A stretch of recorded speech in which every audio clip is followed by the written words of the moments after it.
Assalamualaikum warahmatullahi wabarakatuh. Selamat pagi sahabat Bawaslu dimanapun Anda berada. Salam sehat, salam sejahtera untuk kita semua. Semoga kita selalu diberikan kesehatan sama Tuhan Yang Maha Esa. Sudah hadir bersama saya, di samping saya, narasumber dari Bawaslu Kabupaten Banjarnegara, Bapak Sukiyatno. Beliau merupakan koordinator Divisi Hukum, Humas dan Data Informasi Bawaslu Kabupaten Banjarnegara. Baik Bapak Suki, bagaimana kabarnya hari ini? Alhamdulillah sehat. Sehat, alhamdulillah sehat kalau begitu Pak.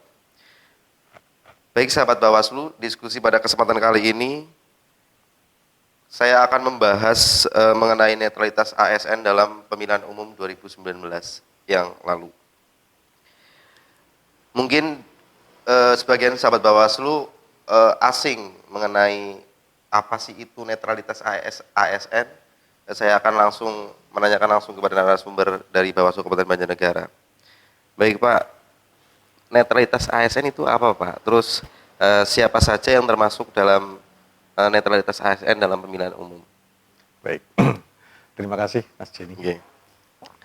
Kalau kita berbicara masalah netralitas ASN ya, kita bicara dulu masalah netralitas. Apa itu netralitas? Kalau artinya gitu ya, kalau kita mengambil dari Kamus Besar Bahasa Indonesia, yang dinamakan netralitas itu adalah suatu keadaan dan sikap netral, bebas atau tidak memihak. Itu kalau arti yang ada di dalam Kamus Besar Bahasa Indonesia. Kalau kita berbicara masalah ASN-nya, netralitas ASN, kita kembalikan kepada Undang-Undang ASN sendiri di Undang-Undang Nomor 5 Tahun 2014. Di situ di dalam pasal 2 kalau nggak salah, huruf F-nya bahwa penyelenggaraan kebijakan dan manajemen ASN itu harus berdasarkan asas netralitas, ya, di huruf F-nya. Apa netralitas ASN? Kalau kita lihat dari penjelasan huruf F itu, gitu ya, pasal 2 huruf F itu, bentar saya bacakan nanti. Karena ini masalah penjelasan pasal harus dibacakan lengkap ya Mas ya. Bahwa yang dimaksud dengan asas netralitas adalah bahwa setiap pegawai ASN tidak berpihak dari segala bentuk pengaruh manapun dan tidak memihak kepada kepentingan siapapun. Jadi pengaruh dan kepentingan. Ya. Kenapa kok kita harus ada netralitas? Karena kalau yang namanya pemilu, pemilihan kepala daerah, itu kan di situ ada kepentingan kan pasti.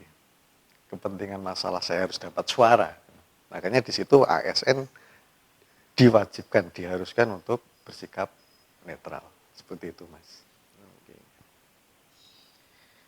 Kemudian upaya apa saja yang telah dilakukan dan akan terus dilakukan oleh Bawaslu Kabupaten Banjarnegara dalam mencegah terjadinya suatu pelanggaran netralitas ASN dalam pemilu yang lalu dan pemilihan kepala daerah yang akan datang. Gini,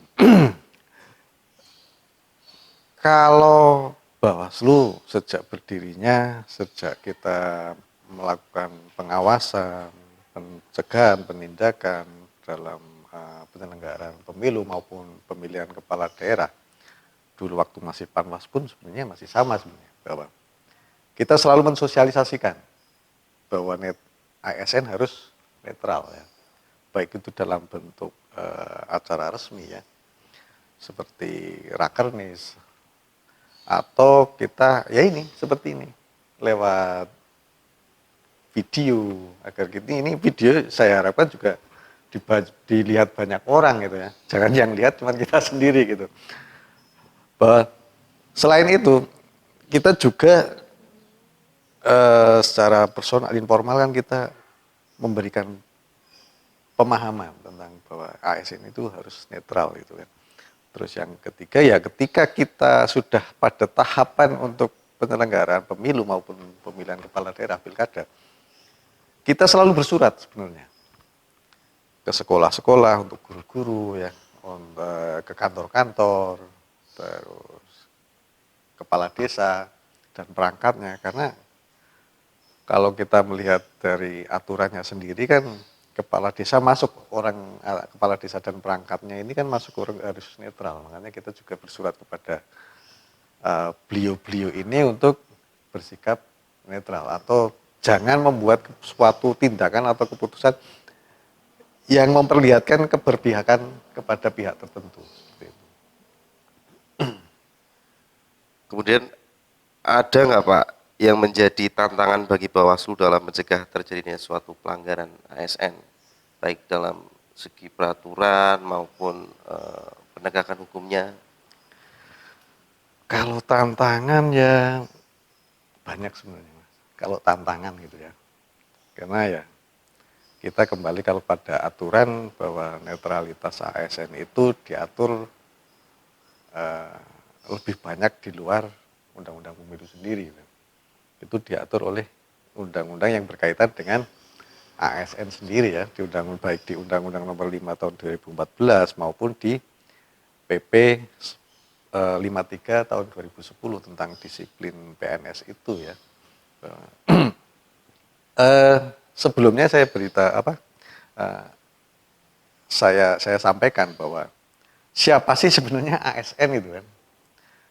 Kalau kita merujuk kepada perundang-undangan yang dinamakan ASN adalah PNS dan pegawai P3K ya, perjanjian kontrak ya, pegawai pemerintah dengan perjanjian kontrak itu.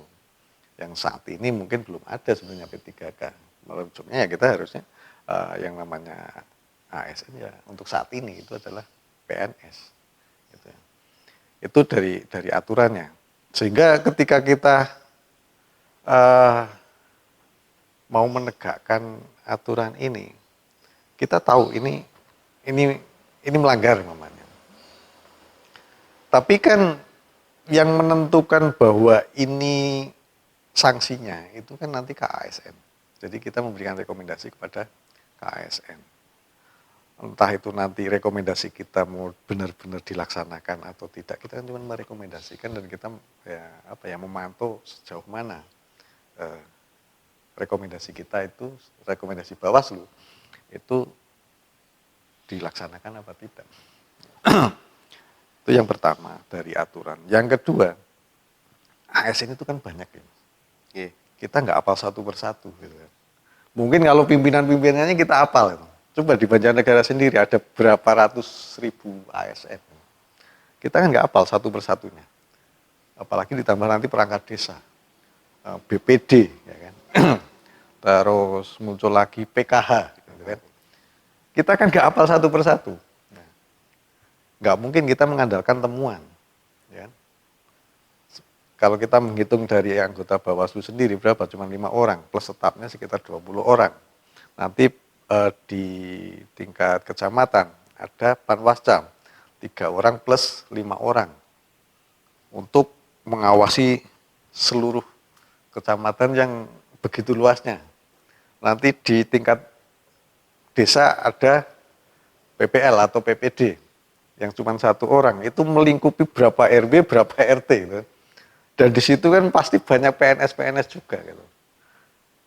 Makanya kita membutuhkan partisipasi masyarakat yang sampai saat ini belum muncul sebenarnya ya, belum muncul. Karena pelanggaran yang ada, yang kita proses rata-rata masih temuan dari Bawaslu sendiri, yang dalam bentuk laporan dari masyarakat itu masih kecil ya, masih kecil. Itu tantangan kita. Kalaupun toh ada laporan dari masyarakat, kita kesulitan ketika kita mau klarifikasi.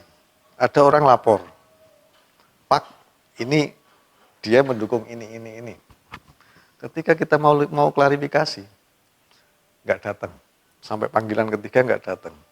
Kita kan nggak bisa memaksa pelapor atau saksi itu untuk datang ke Bawaslu, kita klarifikasi bahwa ASN ini memang benar-benar memihak pada salah satu partai politik atau salah satu calon gitu kan.